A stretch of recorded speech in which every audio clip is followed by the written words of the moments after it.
RBI की monetary policy ने उम्मीद के मुताबिक ही रेपो रेट समेत सभी प्रमुख उधारी दरों से कोई छेड़छाड़ नहीं की है, लेकिन इस बार की पॉलिसी में सबकी नजर इस बात पर थी कि आखिर कोरोना की दूसरी लहर से अर्थव्यवस्था में होने वाले असर पर आरबीआई क्या अनुमान जाहिर करेगा।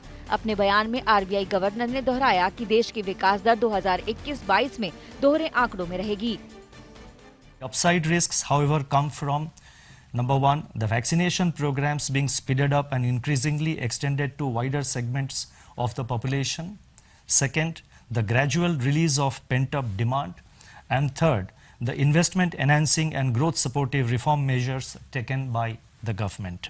Taking these factors into consideration, the projection of real GDP growth for 2021-22 is retained at 10.5%.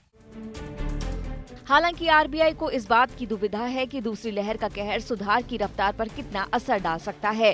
फिलहाल तो आरबीआई ने 2021-22 की चारों तिमाहियों के लिए जो अनुमान जाहिर किया है उसके मुताबिक पहली तिमाही में विकास दर 26.2%, दूसरी तिमाही में 8.3%, तीसरी तिमाही में 5.4% और चौथी तिमाही में 6.2% रह सकती है।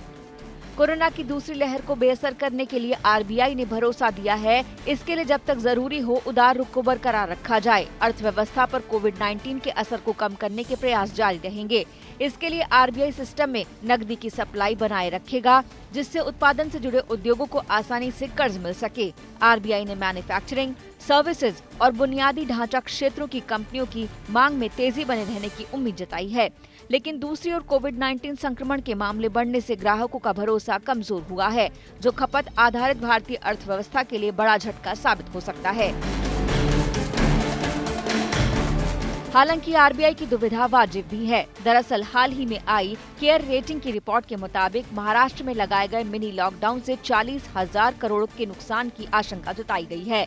ऐसे ही गुजरात के 20 शहरों, पंजाब के सभी शहरों में लगाए गए नाइट कर्फ्यू से भी इकोनॉमी को नुकसान होना तय है। दिल्ली में लगाए गए नाइट कर्फ्यू से भी कारोबारियों को आशंका है कि मुश्किल से पटरी पर लौट रहा कामकाज फिर से संकट में आ सकता है। इम्पैक्ट तो बहुत ज़्यादा हुआ है हॉस्पिटैलिटी सेक्टर पे। हमने बहुत मुश्किल से दिसंबर में वापस खोला था और 2 महीने से बिल्डअप करने की कोशिश कर रहे हैं और हमने काफ़ी अच्छा रिस्पांस भी देखा था। बट अब इस नाइट कर्फ्यू के बाद इम्पैक्ट हमें बहुत गहरा लग रहा है, क्योंकि हमारा 70% बिजनेस 8 बजे के बाद होता था और वो अब बिज़नेस आएगा नहीं। 10 बजे का लॉकडाउन तो ज़रूर है, बट हमें 9 बजे बंद करना पड़ता है क्योंकि स्टाफ को भी वापस घर जाना है। लोगों में एक डर पैदा हो गया कि रात को अगर हम निकल गए तो क्या होगा। तो वो जो भय है वो लोगों की परचेजिंग कैपेसिटी को भी कमज़ोर कर रहा है और आगे उनकी जो कार्यशैली है उसको भी कहीं ना कहीं वो अफेक्ट कर रहा है।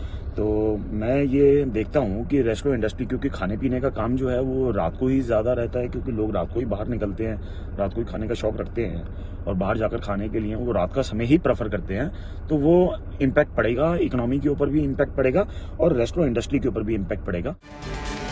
ऐसे में उम्मीद की सारी किरण जाकर वैक्सीन पर टिक जाती है। अब सरकार ने इस दिशा में जोरदार तरीके से काम करना शुरू कर दिया है।